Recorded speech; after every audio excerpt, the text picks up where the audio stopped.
14,000 करोड़ रुपए जुटाएगा Vodafone Idea. Hi, this is Dev and watching traders diary. और आज हम बात करने वाले हैं वोडाफोन आइडिया के ऊपर। एडीआर और जीडीआर और एनसीडी के जरिए ये पैसा जुटाया जाएगा। बड़ी न्यूज है ये, और इसका मतलब क्या है चलिए दोस्तों समझ लेते हैं। तो दोस्तों वोडाफोन आइडिया देखिए, बहुत अच्छी खबर है। 14,000 करोड़ रुपए जुटाएंगे और ये भाव होगा आपको 10 रुपये 70 पैसे आ रहा है, 13 रुपये 30 पैसे पर शेयर जारी करेंगे, ये ध्यान रखिएगा। और यहां पर मैं आपको बता दूं, एनसीडी होगा, एनसीडी के जरिए होगा। जीडीआर और एडीआर की लिस्ट करवाएंगे, यानी ADR American depository receipt. ADR list होगी तो आपको रात को पता चलेगा कि वोडाफोन आइडिया कल कितने रुपए में खुलने वाला है। रात को ही तेजी हो जाएगी तो अगले दिन पता चल जाएगा इंडिया में कि अरे तेजी यहां पर जो है वोडाफोन आइडिया में होनी है। तो अमेरिका में लिस्ट होगा तो अमेरिकन लोग जो है वो वोडाफोन आइडिया पर ट्रेड कर सकेंगे, तो ध्यान रखिएगा इस चीज को।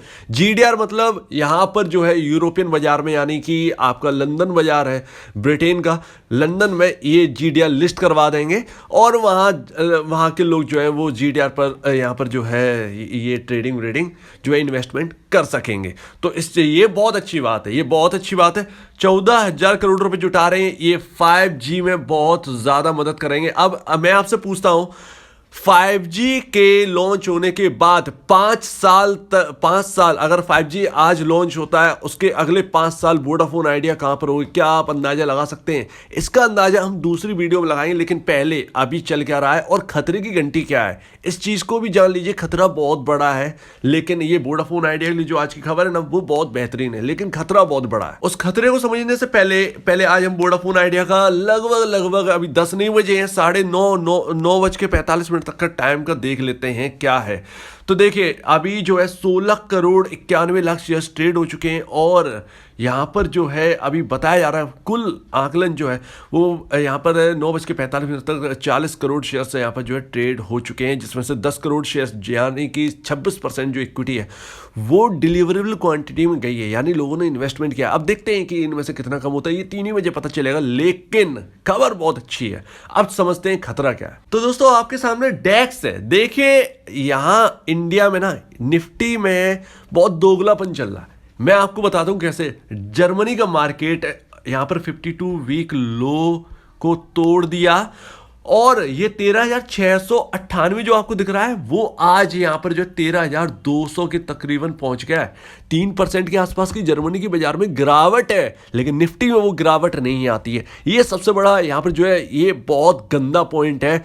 हम किसी भी बाजार से तालमेल रख के नहीं चल रहे हैं, और जब वो बाजार बढ़ते हैं तो हमारा बाजार ऑटोमेटिक गिर जाता है। ये सब चल रहा है।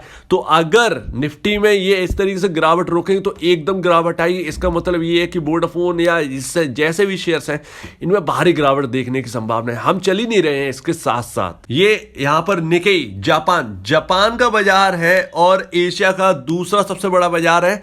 दूसरा ये कहें कि एशिया का शायद सबसे बड़ा बाजार कहें तो जापान है, दूसरा यहां पर हांगकांग का मार्केट है, और फिर हम देखते हैं क्या है। तो यहां पर निकेई यानी जापान का बाजार 2 बार 52 वीक लो के नीचे आ चुका है। ये आप ध्यान रखें, एशिया के सारे बाजार हैं, जापान, हांगकांग, ये सारे के सारे नीचे जा रहे हैं। ध्यान रखिएगा, 52 वीक लो कर तोड़ कर ये नीचे चले गए हैं, और हम अभी भी यहीं बैठे हैं। ये हांगकांग का मार्केट है, देखिए 21,867 पे चल रहा है। 3% के आसपास की गिरावट इसमें भी है, और हम गिरावट साधने की कोशिश करें, ये गिरावट बचेगी नहीं। तो ये जब एशिया के बाजार 52 वीक लो पर है, तो इसका मतलब ये है कि निफ्टी को भी 52 वीक लो के आसपास आना ही होगा। तो तैयार रहिए, इसमें हो सकता है कि वोडाफोन आइडिया के शेयर में गिरावट आए, लेकिन वो गिरावट जो है वो बहुत अच्छी होगी, क्योंकि 13 रुपए 30 पैसे पर शेयर जारी करे जा रहे हैं, और यहां पर इसका मतलब ये है कि प्रमोटर ऊंचे दामों में खरीद रहे हैं, और शेयर जो है वो नीचे दामों में अगर मिलेगा तो कि ये एक वैल्यू बाइंग भी यहां पर हो जाती है। इसीलिए मैंने यहां पर तीनों इंडेक्स मैंने समझा दिए हैं। हालांकि निफ्टी जो है वो 16,272 पर अटका हुआ है। जैसे ही डाउ जोन्स में गिरावट और बढ़ेगी, ये भी भाई साहब जो है वो नीचे चल रहेंगे। तो ध्यान रखिएगा, सिर्फ डाउ बहुत ज्यादा गिरा हुआ है निफ्टी कंपैरिजन में, ये बात कोई सामने ला नहीं रहा है, लेकिन निफ्टी जो है गिरना ही होगा। तो इस गिरावट के लिए तैयार रहिए। वोडाफोन में कहीं ना कहीं ये गिरावट आ सकती है, हो सकता है 8 रुपए की लेवल भी दिख सकते हैं, लेकिन वो वैल्यू बाइंग होगी, क्योंकि बाजार खिसकता जा रहा है। इसको ध्यान में रखकर यहाँ पर डिसीजन लीजिएगा। तो दोस्तों वोडाफोन आइडिया का चार्ट देखिए चार्ट में इंपॉर्टेंट लेवल है, एक बहुत ही इंपॉर्टेंट लेवल है, वो है 9 रुपए 45 पैसे का। देखिए क्यों?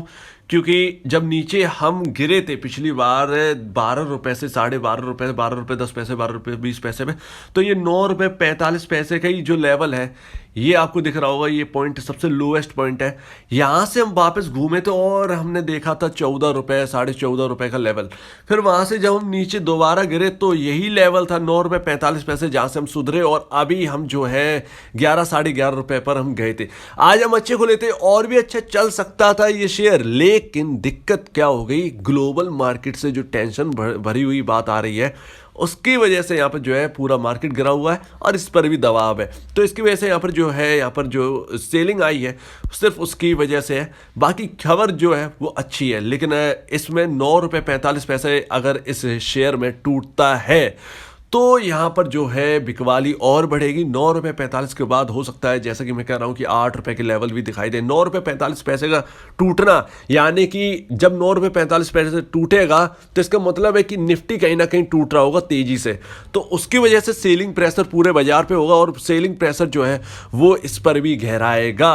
तो यहाँ पर ध्यान रखिएगा, यूरोप का बाजार, एशिया का बाजार और अभी कुछ समय का मतलब 1-2 दिन बाद डाउ जोन्स जो है ना, अमेरिकन बाजार, ये तीनों जगह के बाजार यहाँ पर बियर मोड में यहाँ पर घुस चुके हैं। यूरोप का और एशिया का बाजार तो जो है वो बियर मोड में आ चुका है, बस हम निफ्टी बचे हुए हैं, जो भी बचे हुए हैं। लेकिन निफ्टी कहीं ना कहीं जो है वो सेलिंग प्रेशर दिखाएगा। अगर जर्मनी का बाजार तेजी से गिरेगा, अगर ब्रिटेन का बाजार तेजी से गिरता हुआ नजर आएगा, तो भाई यहाँ पर जो है बड़ी बड़ी इकोनॉमी जब गिर रही है तो फिर यहाँ पर भी दिक्कत बढ़ेगी। ऊपर से फेड की जो मीटिंग है, इन्फ्लेशन का डेटा जो है उसकी वजह से भी यहाँ पर गिरावट आएगी। तो वही चीज़ है, जब बाजार गिरेगा तो वोडाफोन आइडिया भी गिरेगा, लेकिन वो वैल्यू बाइंग होगी, जैसा कि मैंने कहा वैल्यू बाइंग होगी। तो इस चीज पर ध्यान रखिएगा। 5G जो है वो एक मोड़ ला सकता है वोडाफोन आइडिया में, इसके लिए तैयार रहिएगा। और वैसे भी वोडाफोन आइडिया में इन्वेस्टर जानता है कि मैं जो हूँ वो मैं रिस्की इन्वेस्टर हूँ, तो उस पर यहाँ पर कोई भी गाज नहीं गिरने वाली, उन पर कोई फर्क नहीं पड़ेगा वोडाफोन आइडिया के। तो अगर किसी को इन्वेस्टमेंट करना है, सब जानते हैं कि वोडाफोन आइडिया रिस्की है, करना चाहते हैं तो हम रिस्क एक हथेली पर लेके चल रहे हैं, लेकिन हमें रिवॉर्ड भी उतना ही अच्छा मिलेगा, उतना ही सुंदर मिलेगा 5G के बाद। तो नजर रखिए वोडाफोन आइडिया पर, खबर अच्छी है लेकिन हमें सेलिंग प्रेशर देखने को मिल रहा है। तो अगर आपको इस वीडियो में कोई भी प्रॉब्लम, कुछ पूछना है, कुछ बताना है, कुछ कहना है, तो प्लीज़ कमेंट सेक्शन में कहिएगा। और अब दीजिए मुझे वीडियो देखने के लिए बहुत बहुत धन्यवाद दोस्तों।